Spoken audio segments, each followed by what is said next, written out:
इसके बाद है प्यूरीन साल्वेज पाथवे। इसके अंदर क्या है, सिंपली जो है ना, ये प्यूरीन साल्वेज पाथवे हमारे ब्रेन और आरबीसीज के अंदर हो रहा होता है, ठीक है।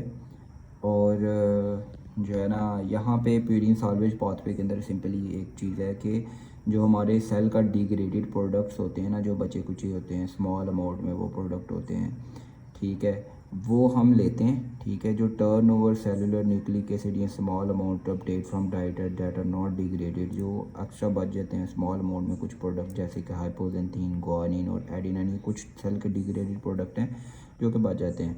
हम इनको इस्तेमाल करके डायरेक्टली प्यूरीन बनाते हैं, कोई इतना लंबा चौड़ा चक्कर नहीं होता, ठीक है।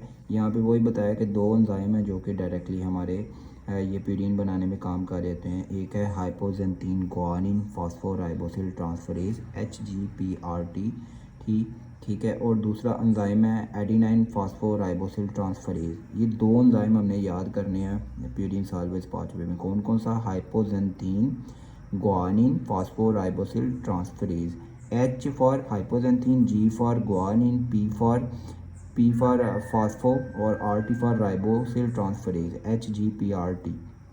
एक ये और दूसरा एंजाइम का है एडिनाइन फॉस्फोराइबोसिल ट्रांसफरेज। दो एंजाइम लगेंगे और हमारा प्यूरीन साल्वेज पाथवे चलेगा। क्या होता है एक्चुअली इसके अंदर कि ये हमारा एक ना डिग्रेडेड सेल का एक प्रोडक्ट, ये तीन प्रोडक्ट याद कर लो कि हाइपोजेंथीन, गुआनिन और एडिनाइन। अब हाइपोजेंथीन या एडिनाइन था सबसे पहले, तो एडिनाइन किसी डिग्रेडिंग सेल से आया निकला, तो और दरमियान में हमने एडिनाइन फॉस्फोराइबोसिल ट्रांसफरेज लगाया, तो एडिनाइन के अंदर ना डायरेक्टली ये PRPP फॉस्फो 5-फॉस्फोराइबोसिल पायरोफॉस्फेट जो है ना, ये ज़रूरी याद रखना है कि पायरोफॉस्फेट PRPP जो है ना, ये डिग्रेडेड जो स्मॉल अमाउंट में जो प्रोडक्ट है अमाइनो एसिड जो है उसके साथ ऐड होगा और डायरेक्टली जो है ना हमारे पास बन जाएगा, ये प्यूरीन बन जाएगी और इनऑर्गेनिक फॉस्फेट निकल जाएंगे। ऐसे गुआनिन हाइपो HGPRT के साथ PRPP के साथ अटैच होगा in the presence of this enzyme और GMP बनाएगा।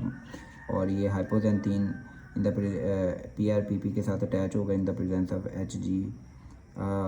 HGPRT के साथ इन द और बनाएगा और इनऑर्गेनिक फॉस्फेट रिलीज़ करेगा और क्या IMP बन जाएगा, ठीक है। सिंपल है, इसके अंदर वो पूरा लंबा चक्कर नहीं है जैसे पिछले साइकिल में था। तो अब ये है एक, अब यहाँ पे ना लेशनियन सिंड्रोम एक इंपॉर्टेंट चीज़ है। यहाँ पे ना इसके अंदर बेसिकली क्या है, सिंड्रोम जाहिर सी बात है, पहले भी हमें ये पता है कि सिंड्रोम तब भी होना है जब किसी चीज़ की डेफिशिएंसी होनी है। अब इसके अंदर क्या होगा, लेशनियन सिंड्रोम में HGPRT हाइपोजेंथीन गुआनिन फॉस्फोराइबोसिल ट्रांसफरेज की डेफिशिएंसी हो जाती है। हाइपोजेंथीन फॉस्फोराइबोसिल ट्रांसफरेज की जब डेफिशिएंसी होती है तो हमारे पास साल्वेज पाथवे नहीं चलता, ठीक है। साल्वेज पाथवे नहीं चलता तो जो हमारा यूरिक एसिड जो है ना, वो एक्सेसिव अमाउंट में इकट्ठा होना शुरू हो जाता है, ठीक है।